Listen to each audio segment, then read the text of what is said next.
Shiba Inu ने फिर दोबारा से निराश किया है जी। इस हफ्ते तो बहुत ही ज़्यादा इन्होंने निराश कर दिया, और इतना निराश कर दिया कि एक हफ्ते के अंदर प्राइस तकरीबन, देख रहे हैं कितना गिर गया। पर इतना नहीं गिरा, इससे ज़्यादा प्राइस गिर गया, क्योंकि अगर मैं अभी आपके सामने मंथली दिखाऊं तो मंथली भी इन्होंने बड़ा नुकसान किया है। और अगर हम इसको चार्ट के ऊपर देखें जी अभी, ठीक है, बाइनेंस के ऊपर अगर हम देखते हैं जी इसको अभी, तो बाइनेंस के ऊपर अगर हम खोलते हैं तो बाइनेंस के ऊपर जिस तरीके से कैंडल बना है जी लास्ट एक हफ्ते का, ठीक है जी, तो वो कोई ज़्यादा प्रॉमिसिंग यहाँ पर हमको देखने को नहीं मिल रहा जी। ठीक है, क्योंकि जो चार्ट के अंदर जो कैंडल बना है वो बहुत ही ज़्यादा निराशाजनक है जी। अभी थोड़ा रिफ्रेश हो रहा है जी। ठीक है, यहाँ पर आपको दिखाते हैं जी अभी क्या इस वक्त सिचुएशन बनी हुई है जी। वीकली चार्ट आप देखिए जी, मंथली नहीं, वीकली अभी आप देखिए जी। देख रहे हैं, नया वीक स्टार्ट हो चुका है जी, संडे लग चुका है, फर्स्ट डे आप देख रहे हैं। लेकिन आप उससे लास्ट वीक आप देखिए जी, ऑलमोस्ट 67 के करीब प्राइस गया था, और 67 से अगर आप देखेंगे तो तकरीबन 57 56 के करीब प्राइस ये आ गया। तो ओवरऑल बड़े पैमाने के ऊपर एक हफ्ते के हिसाब से सेल हो गई। ठीक है, जो प्राइस एक हफ्ता 10 हफ्ते लगे थे जी जिस प्राइस को ऊपर जाने में, ठीक है, रेजिस्टेंस क्रिएट हुआ, लोग बैठे थे कि हाँ जी इस प्राइस के ऊपर जाएगा तो हम बेचेंगे, तो जो सेलर थे, ठीक है, उन्होंने अपने माल को बेच के यहाँ पर प्राइस को कर दिया है जी डंप। देख रहे हैं आप, वॉल्यूम भी ज़्यादा खास जनरेट नहीं हो रहा, सिर्फ मिलियंस के अंदर ही वॉल्यूम आ रहा है। $80 मिलियन का वॉल्यूम जनरेट हो रहा है। कभी कभी आप देखेंगे कि 500 मिलियन डॉलर का वॉल्यूम आ रहा था जी, 600 मिलियन का, और इवन एक एक बिलियन का वॉल्यूम भी जनरेट हो रहा था, लेकिन वॉल्यूम नहीं आ रहा, जबकि प्राइस नीचे है जी। ये जो प्राइस आपको दिख रहा है जी स्क्रीन पे, ये प्राइस अब का नहीं है, ये तकरीबन आप देखेंगे 5 साल पुराना प्राइस आ गया जी, यानी कि 90% डाउन हो गया जी अपने ऑल टाइम हाई से। समझ रहे हैं, 90%, समझ रहे हैं, बड़ी एक अमाउंट हो जाती है जी 90%। ठीक है, और अगर मैं एक महीने का आपको चार्ट लगाऊं तो और भी ज़्यादा निराश हमको यहाँ पर ये प्राइस करता हुआ आएगा जी नज़र, एक महीने के हिसाब से। देख रहे हैं, पूरे एक महीने के हिसाब से भी अगर आप देखेंगे तो कुछ चीज़ें बड़ी यहाँ पर हमको नहीं दिख रही हैं।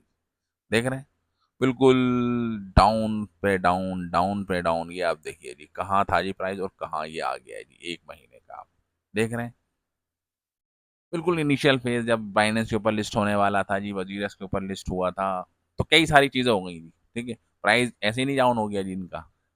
अब प्राइस तो बिटकॉइंस का भी है, लेकिन इतना डाउन थोड़ा हो जाएगा कि बिटकॉइन के 90% चला गया जी अपने ऑल टाइम हाई से, ऐसा नहीं है जी, क्योंकि बिटकॉइन का जो नेटवर्क है वो बहुत बड़ा नेटवर्क है जी। मिलियंस ऑफ न्यू यूजर्स हर साल इसके अंदर होते हैं जी ऐड। ठीक है, मंथली बेसिस के ऊपर आप देख सकते हैं ऐड हो रहे हैं। लेकिन शिबा इनू का क्या है जी, स्टार्टिंग में तो बहुत अच्छा नाम करा था जी इसने, और बाकायदा काम भी किया था जी प्रोजेक्ट के ऊपर, कि हम मेटावर्स लेकर आ रहे थे जी, एनएफटी के ऊपर काम चल रहा था जी, ब्लॉकचेन के ऊपर काम चल रहा था जी, गेम के ऊपर काम चल रहा था, ना जाने कितने चीज़ों के ऊपर काम ये कर रहे थे जी। लीज टोकन लेकर आ गए जी, बॉन्ड टोकन लेकर आ गए जी, ट्रीट का टोकन लेकर आ गए जी, एक दूसरे को साथ इकोसिस्टम के साथ उनको मैच कर दिया। लेकिन क्या हुआ जी, आज की डेट में शिबारियम का अगर अभी हम हाल देखें तो कुछ भी ट्रांजेक्शन एग्जीक्यूट वहां पर नहीं हो रही है जी। कोई चाह ही नहीं रहा जी इसको यूज करना जी, हम नहीं, हमको कोई मजा नहीं आ रहा है जी इसको यूज करके, क्योंकि आपकी ब्लॉकचेन हैक हो जाती है जी, आपके जो टोकन है वो हैक हो जाते हैं जी, आपके जो स्टैकिंग प्लेटफॉर्म है वो हैक हो जाते हैं जी। हैकर्स आते हैं जी, आपके सिस्टम के अंदर एंट्री कर लेते हैं जी, अपने हिसाब से टोकन निकालते हैं और चले जाते हैं, आप सिर्फ कुछ नहीं रह जाते। बाद में आप इल्तिजा करते हैं जी, अपील करते हैं जी, भैया जो भी इनको पकड़वाने में हमारी मदद करेगा तो हम उसकी करेंगे जी मदद, या जिस बंदे ने लिए हैं जी, चोरी किए हैं जी, वो हमारे टोकन को वापस कर दे। अब ऐसा कैसे करेगा? या तो आपके अंदर इतनी काबिलियत होनी चाहिए जी कि आप सिक्योर बनाएं जी अपने नेटवर्क को। अब कोई बिटकॉइन को तो हैक करके दिखाए जी, नहीं कर सकता ना, कोई इथेरियम को हैक करके दिखाए, नहीं कर सकता। लेकिन लेयर 2 के ऊपर आप देख सकते हैं कि हैकिंग हो जाती है जी। खुद इनके सिस्टम के अंदर घुसकर आप देख सकते हैं कि जो ब्रिज जो होते हैं उसके अंदर पेनिट्रेट करते हैं, वहां से अपने हिसाब से चीजें करते हैं और निकल जाते हैं जी। ठीक है, और बाद में सिर्फ देखते रह जाते हैं। अब लोगों को टेंशन हो जाती है, भैया हम क्यों अपना पैसा लगाएंगे इसके अंदर, क्यों अपनी इतनी बड़ी बड़ी एप्लीकेशंस को बिल्डअप करें। इथेरियम है, इथेरियम की आप देख सकते हैं और भी जो अदर हैं जी वो अच्छे पैमाने पे काम कर रही हैं जी। ठीक है, हम शेबारियम को क्यों यूज करें, सिक्योर ही नहीं है जी। ठीक है, और ऊपर से इथेरियम अपने प्रोजेक्ट के ऊपर बेतहाशा तरीके से कर रहा है जी काम। अब उसने तो ये मन बना लिया है कि भैया लेयर 2 प्रोजेक्ट की जरूरत ही ना पड़ेगी आने वाले टाइम के अंदर। मल्टीपल ट्रांजेक्शन हो और फास्ट हो जी, स्केलेबल हो जी। ठीक है, लोड अगर पड़ेगा तो लोग लेयर 2 के ऊपर ना जाएं जी, हमारी इथेरियम के ऊपर ही काम कर लें। तो ऐसा कुछ प्रोविजन आ रहा है जी। अब जाहिर सी बात है कि शिबारियम के बेस के ऊपर तो सारी इतनी चौड़े होते हैं जी ये, कि हाँ जी बर्निंग मैकेनिज्म लेकर आ गए जी। बर्निंग कब होगी? जब बोन बाई होगा। जब बोन क्यों बाई होगा? बोन को लोग क्यों बाई करेंगे? जब उसको एज ए फ्यूल यूज करेंगे जी उस पर्टिकुलर ब्लॉकचेन के ऊपर, यानी कि शिबारियम के ऊपर। जब शिबारियम ही नहीं चल रही तो बॉन क्यों खरीदेंगे? और जब बॉन ही नहीं खरीदा जाएगा, ठीक है, तो बॉन ही के जरिए से तो शिबा की जो बर्निंग होती है, जब बॉन ही नहीं खरीदा जा रहा है तो शिबा की बर्निंग भी आप देख सकते हैं स्टॉप हो गई है। तो ऑलमोस्ट प्रोजेक्ट शिबा को अगर आप छोड़ दें तो लीस्ट डाउन हो गया जी, जीरो हो गया जी, डेड हो गया जी प्रोजेक्ट बिल्कुल। बॉन आप देख सकते हैं बिल्कुल खत्म हो गया जी, कोई भी पूछने को तैयार नहीं है जी। समझ में आ रहा है जी आप?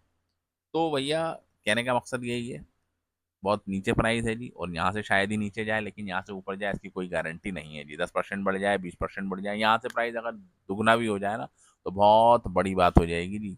इस एक साल के अंदर सिर्फ प्राइस दुगना, ठीक है, यानी कि 1-0 ये किल कर दे, और 56 से आप देख सकते हैं 11 की सीरीज, 12 की सीरीज के ऊपर ये चला जाए तो कुछ उम्मीदें हैं, कुछ ब्रेकआउट हो, ठीक है, लेकिन हमको पॉजिटिव नहीं दिख रहा, क्योंकि जिस तरीके का इकोनॉमी चल रहा है जी पूरी दुनिया का, तो हमें तो लगता नहीं कि इन्फ्लेशन रेट हाई होने वाला है जी। अमेरिका के अंदर फेड ने भी मना कर दिया है कि हम क्या करेंगे जी, हम इंटरेस्ट रेट्स को कम नहीं करेंगे और शायद बढ़ा दें, क्योंकि इन्फ्लेशन काबू में नहीं आ रहा। तो कई सारी मिले जुले चीज़ें हैं जो पूरी क्रिप्टो के फेवर के अंदर नहीं है, ठीक है। कुछ छुटपुट घटनाएं हो जाएं जी, कुछ र्यूमर्स आ जाए निकल कर, कुछ पॉजिटिव चीज़ आता है तो बिटकॉइन का प्राइस बढ़ जाए, ठीक है। बिटकॉइन का प्राइस बढ़ेगा तो ऑल्ट कॉइन के अंदर ऑटोमेटिक बाय डिफॉल्ट रैली हमको देखने को मिलती है, बिटकॉइन नीचे जाता है, ठीक है। तो ये सब शिबा इनू जो मीम कॉइन्स हैं वो सब नीचे डाउन हो जाते हैं।